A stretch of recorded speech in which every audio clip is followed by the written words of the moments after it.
Shannon here. I wanted to talk to you guys about the Enneagram.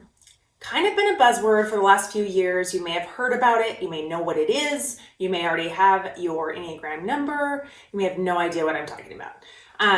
So I wanted just to go through it because there's so much substance, so much to unpack in this tool that is not only for personal growth and development, but I've used it for my relationships, particularly my marriage and parenting, and I've used it. There's a lot of content that I've been devouring on, Enneagram and anxiety and stress and immunity and nutrition and all these things based on your number and all of the things that COVID has kind of thrown at our face, that we're having to deal with like hard and fast all at once.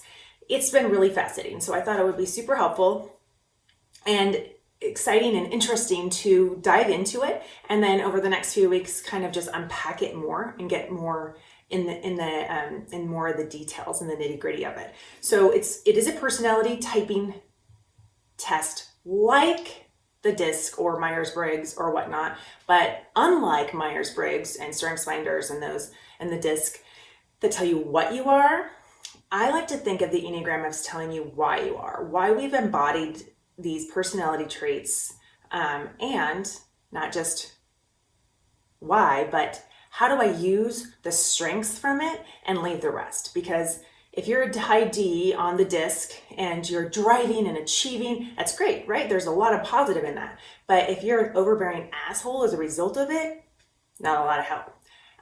If you are a perfectionist and you like things neat and orderly and, there's a lot of good in that. But if it's causing you to be anxiety ridden and picky and snarky, bitchy, what good is it? So the Enneagram helps you kind of identify your strengths, and when you're driving down the highway in your healthy lane, and then the rumble strips on the side of the highway when you're kind of veering off a course. So I'm just going to go through the 9 numbers real quick, and then over the next few weeks we'll kind of unpack them a little bit more. So first, what is the Enneagram? The Enneagram takes its name from the Greek words for 9, ennea, and for drawing or figure, gram. And it is a map, but it's a 9-pointed geometric figure that illustrates 9 different but interconnected personality types. Each numbered point on the circumference is connected to 2 others with arrows, and they're also connected with the ones on either side of their numbers called their wings. It's like literally a GPS for your personality.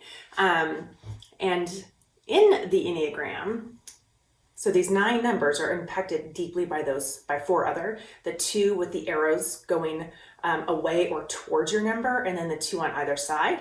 And then they're also broken into 3 triads. There's the head triad, the heart triad, and the gut triad. So I'm just gonna unpack those triads, and then next week we'll go through the numbers in each of them more in depth. But in the gut triad, so we've got 8, 9, and 1. These numbers are driven by anger. 8 externalize it, 9 forgets it, and a 1 internalizes it. They take in and respond to life instinctually or at the gut level, and they tend to express themselves very honestly, and they can be very direct. That can also be good, and that can also be bad. The other triad, the heart triad, 2, 3s, and 4s. So these numbers are driven by feelings, often resulting in shame. That's kind of their core feeling underneath.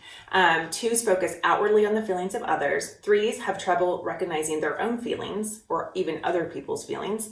And 4s concentrate their attention inwardly on their own feelings. Like they know their feelings better than anybody. They're just constantly feeling their feelings.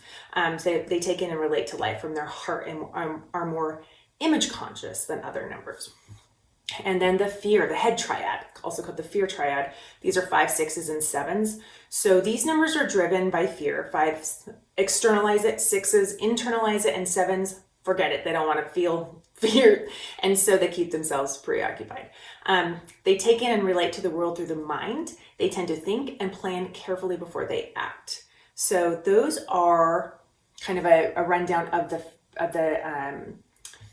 triads. And so in those triads, so the gut triad is the 8, the protector, the leader, the boss. The 9 is called the mediator or the peacemaker. The 1 is called the perfectionist or the reformer. And the heart triad, we've got the 2, 3s, and 4s, 2 being the giver, the helper, the supporter. 3 is the performer, the achiever.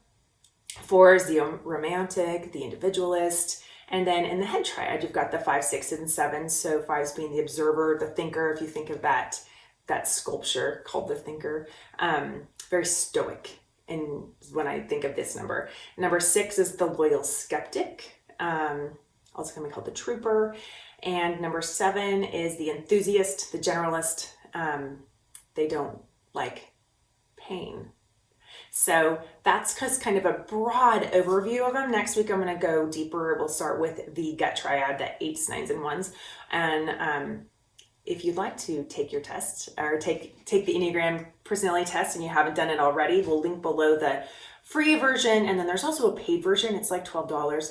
And it's so worth it because you get like a 30 or 40 page report kind of breaking down everything. And it's just really fascinating. So if you have any questions, feel free to shoot them over to me. And until next week, have an awesome weekend and be disciplined.